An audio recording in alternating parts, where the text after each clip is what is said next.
Governor of the Eastern Province, Professor Jayantalal Veerasekara, இங்கு வருகை தந்திருக்கிற எங்களுடைய தற்போதைய பாராளுமன்ற உறுப்பினரும் முன்னாள் கிழக்கு ஆளுநருமான சகோதரர் எம்எல்ஏ ஹிஸ்புல்லா அவர்களே, முன்னாள் ராஜாங்க அமைச்சர், முன்னாள் ஏறாவூர் நகரசபையின் தவிசாளர்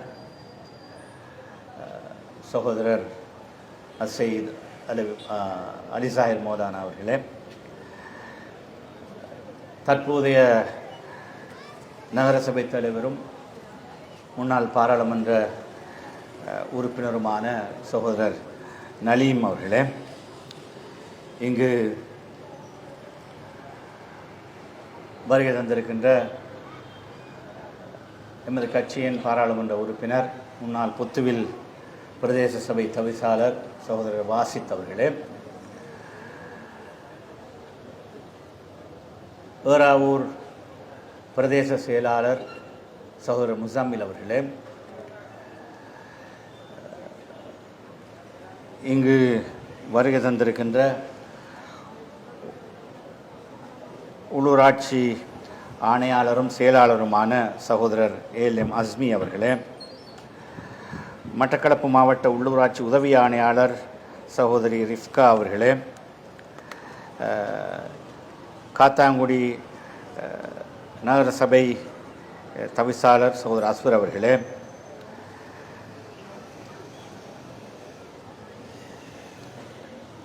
ஏறாவூர் நகரசபையின் உறுப்பினர்களே, இங்கு திரண்டிருக்கிற பொதுமக்களே, கண்ணியமிக்க உலமாக்களே, ஏனைய மதத் தலைவர்களே, உங்கள் எல்லோருக்கும் என்னுடைய பணிவான சலாம். அஸ்ஸலாமு அலைக்கும் வரஹ்மத்துல்லாஹி வபரகாத்துஹு.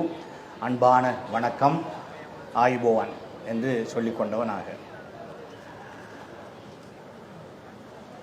ஏறாவூர் நகரசபை ஆங்கிலேய காலனித்துவ ஆட்சி காலத்திலே 19ஆம் நூற்றாண்டின் இறுதி கட்டத்திலே ஒரு சானிட்டரி போர்டு ஆக ஆரம்பிக்கப்பட்ட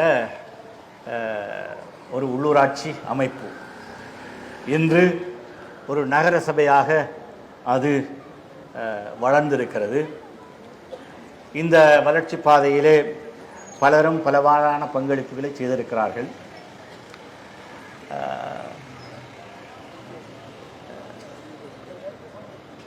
இந்த பிரதேசத்தில் என்னுடைய அரசியல் தலைமைத்துவ காலத்திலே இங்கு முன்வரிசையில் இருப்பவர்கள், இல்லாமல் இருப்பவர்கள் எல்லோரையும் நான் முகாமை செய்ய வேண்டிய ஒரு பொறுப்பிலே இருந்த கட்டம் இருந்தது. ஆளுக்கால் சின்ன சின்ன சச்சரவுகள் வரும். ஆனால் சச்சரவுகளை சமாளித்து கொண்டு எப்படியாவது நகரசபைக்கான அபிவிருத்திகளை கொண்டு சேர்க்க வேண்டும் என்ற முயற்சியில் எனக்கு நிறைய அனுபவம் இருக்கிறது. ஒரு பொதுக்கூட்டம் நடத்த போனாலும் பிரச்சனை வரும். ஆனால் இன்றைக்கு சச்சரவு இல்லாமல் ஒரு பொதுக்கூட்டம் நடக்கிறது என்பது எனக்கு ரொம்ப மன நிம்மதிக்குரிய விஷயம். நகரசபை கட்டிடத்தை திறந்து வைக்கிற கூட்டம், எங்களுடைய நாட்டின் பிரதமர் ரணில் விக்ரமசிங்க வார கூட்டத்திலையும் எங்களுக்கு கூட்டத்தில் பிரச்சனை. அதிலையும் சகோதரர் அலிசாஹிர் மௌலானாவை நான் வலுக்கட்டாயமாக மேடைக்கு கொண்டு வந்து வைத்து நாங்கள் அந்த கூட்டத்தை நடத்தி முடித்தோம். எனவே அதையெல்லாம் இன்று சிலாகித்து பேசுகிற ஒரு சந்தர்ப்பம் அல்ல. ஆனால் எல்லோரும் பங்களிப்பு செய்திருக்கிறார்கள். அதை இன்று மேடையிலும் பலரும் சொன்னார்கள். எனவே அதை நாங்கள் மதிக்க வேண்டும். இங்கு அவ்வப்போது இந்த பிரதேசங்களின் அரசியல் தலைமைகளாக இருந்தவர்கள், ஏன்னா எனக்கு நான் எப்பயுமே வளமையாக சொல்கிற விஷயம், நான் ஏறாவூருக்கும் ஏன்னா ஏறாவூரில் இருக்கிற மக்கள் தொகையில் ஒரு பாராளுமன்ற உறுப்பினர் பெறுறது மிக்க கஷ்டம். It's very difficult to get a member of parliament with the number of votes in this village. It's always either Kathangudi or Otamavadi which succeeds in electing a member. So what I did during my entire leadership period, 4 times I have appointed nationalist members from this village to parliament.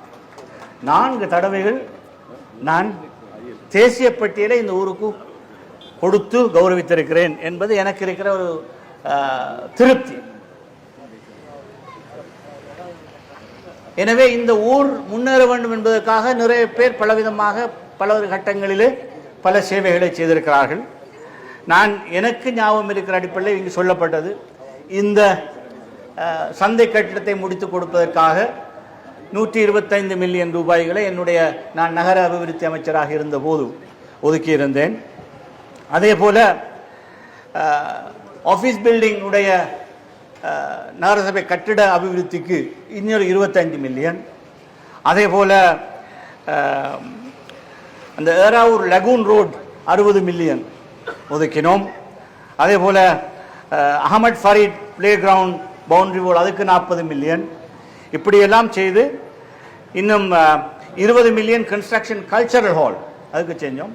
அது என்னென்ன சகோதரர் அலிசாயர் மௌலானா கஷ்டப்படுத்தி சவுக்கடி பீச்சில் நல்ல இந்த உல்லாசமாக எல்லாரும் போய் நேரத்தை கழிப்பதற்காக அங்கே ஒரு 25-30 மில்லியன் இவர் வலுக்கட்டாயமாக என்னிடமிருந்து பறித்து கொண்டு போய் சவுக்கடி பீச்சில் நிறைய அபிவிருத்திகளை செய்தோம்.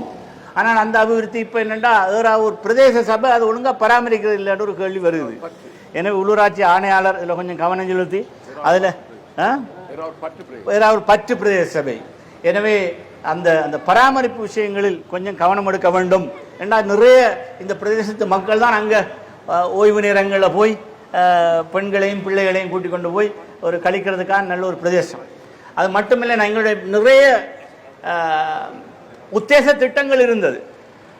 எல்லாம் வெளிநாட்டு கடன் உதவியில் செய்யணும் என்று சில திட்டங்களை போட்டிருந்தோம். சகோதரர் ஹிஸ்புல்லாட காலத்தில் இருந்து அதுக்கப்புறம் நான் அமைச்சராக இருந்த காலத்தில் எல்லாம் காத்தாங்குடிக்கும் ஏறாவூருக்கும் ஒரு கழிவுநீர் திட்டம், ஒரு முழு கழிவுநீர் திட்டம் ஒன்று அறிமுகப்படுத்துறதுக்காக வெளிநாட்டு கடனுதவிக்கான பேச்சுவார்த்தைகள் நடந்து ஒப்பந்தமும் கைச்சாத்திட்ட ஒரு நிலையிலையும் கிடையில இந்த நாட்டு வெளிநாட்டு கடன் இருப்பு பிரச்சனையில் அது அப்படியே காலாவதியாகி போய்விட்டது.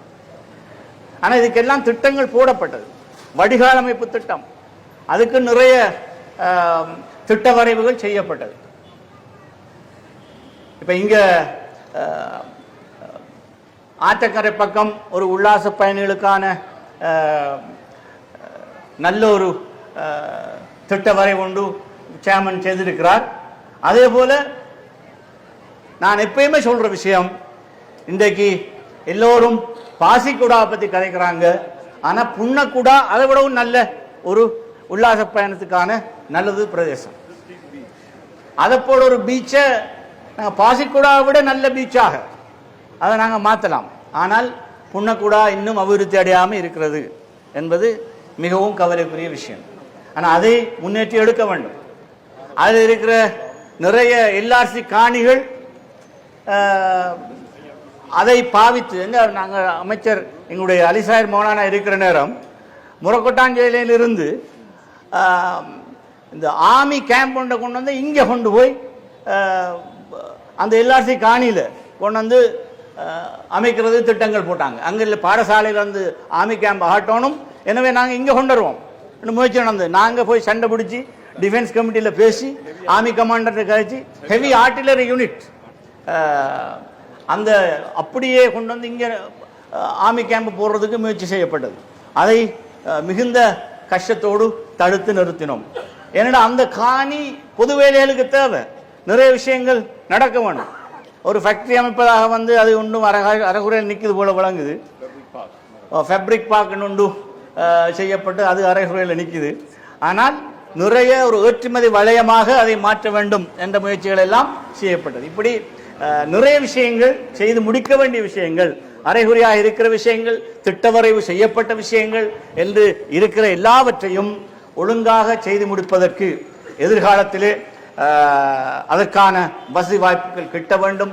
அதற்கான முயற்சியில் எங்களுடைய ஏறாவூர் நகரசபை தவிசாளர், எங்களுடைய தற்போதைய பாராளுமன்ற உறுப்பினர் சகோதரர் ஹிஸ்புல்லா, முன்னாள் பாராளுமன்ற உறுப்பினர் ராஜாங்க அமைச்சர் அலிசாயர் மௌலானா, முன்னாள் முதலமைச்சர் அல் ஹாஃபில் நசீர் அகமட் போன்ற இந்த பிரதேசத்தின் சார்பிலே பேசியவர்கள். அதே நேரம் நான் மறக்க முடியாது எங்களுடைய முன்னாள் பாராளுமன்ற உறுப்பினராக இருந்த சகோதரர் பஷீர் சேகுதாவூத், இப்படி பலரும் பலவாறான விஷயங்களில் இந்த மண்ணுக்கு செய்த பங்களிப்பை நான் இங்கு ஞாபகப்படுத்த வேண்டும்.